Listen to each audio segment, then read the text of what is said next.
Now I understand why we must have a creative mind, to be childlike, to be pure, to be still, be at peace, and know thyself. Or as it is written in the scriptures, peace be still and know that I am God. Meditate, pray, go within, go without. That which is as above is so below. Or when it is said, the higher you go, the deeper you get.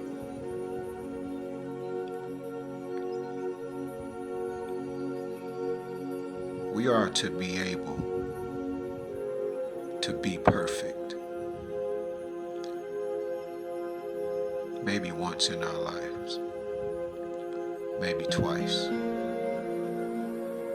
And we'll say, I did that perfectly. I have not stumbled today. I have not unalived anything.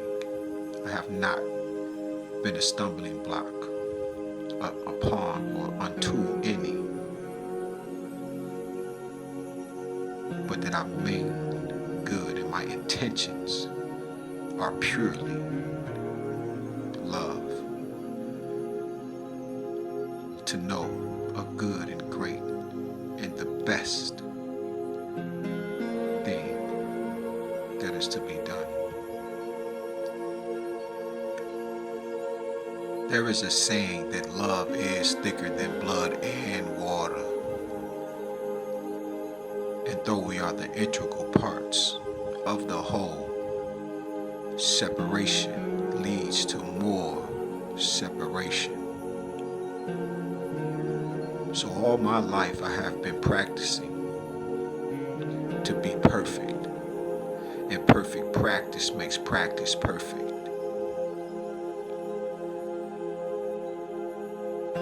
These days, upon being brokenhearted time and time again, I must learn to have to sit not only with myself, but truly sit with the Orisha, the Nettas, the Netaro, the pantheons of gods that I can think of, even those that are known and unknown, leprechauns, fairies, gnomes, dwarfs, those that are in the heavens known as the celestial beings, the multi-dimensional beings, and even the interstellar beings, across different timelines, even within this one, this loop. And I learned love. Love is the greatest weapon of them all. Because if love seeks to destroy, then it is trying to destroy hate. Love does not like to separate, and when it does, it's always going to be in deep thought about itself and how is itself doing on the other side of the planet or the galaxy. Always being able to feel itself. And when it doesn't, then that means that there's no love at all. And self-destruction will start to increase.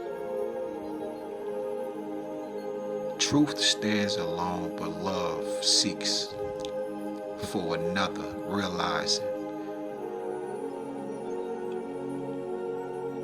that the one that it is seeking must first love itself, him or herself, in order to love another. Upon some of the greatest conditions, so it can grow into a state of unconditional love that will not be twisted, used, and mishandled, stumped on and downtrodden under the foot of someone that can't recognize itself. As why it is written, how can one love God whom they have never ever seen, and hate their brothers and their sisters whom they see every day? Someone spoke to me earlier saying that there's truly 10 commandments that are broken down to the 2. And this person had no love in them, but they continue to profess as if they know the Creator and the Creatress known as the One. Not understanding when I was speaking about the Great Mother and why it is written even in the Bible, let us make man in our image, in the image of God, physically. He was the key, created them, male and female. So there must be a great mother, because the 2 that eventually became the one from being the one that they are. We would say man, but man means man and woman. Not just woman and not just man. But they both have to go through the process of time, which is masculine, to gain a deeper knowledge of self, which is to go within, because you already have the knowledge within you. So you must go seek and find.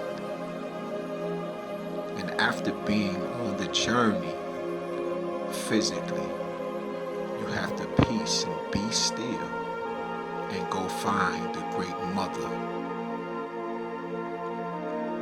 that is within all darkness, sitting, waiting with what is known as the dark light, which is wisdom. So you can be born again and be made whole.